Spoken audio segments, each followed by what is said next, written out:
Alors elle s'applique à l'archéologie, en particulier aux grottes ornées, en particulier celle de Lascaux, parce que c'est un environnement où on retrouve absolument les mêmes problématiques que celles qu'on a dans le sol. On a affaire on doit étudier la biodiversité des bactéries qui sont dans cette grotte pour essayer de comprendre leur fonctionnement, et en particulier lors d'événements, d'explosions de champignons ou de bactéries qui seraient de nature à interférer de façon négative avec les peintures de la grotte. Donc en fait,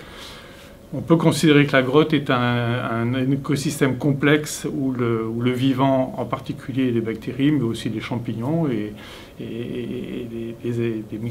colomboles, par exemple, interagissent avec la phase minérale qui est la grotte et la phase organique qui donc coexiste dans cet environnement que j'ai appris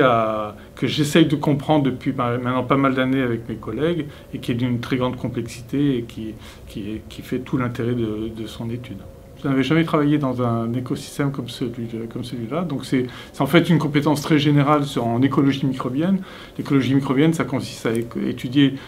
les bactéries, mais dans un contexte très général de toutes les interactions de ces bactéries, de ces champignons, dans un environnement à la fois physique et chimique. Donc c'est ça l'écologie. Et donc c'est pour ces compétences-là que j'ai été contacté pour participer au conseil scientifique, maintenant il y a plus de 10 ans.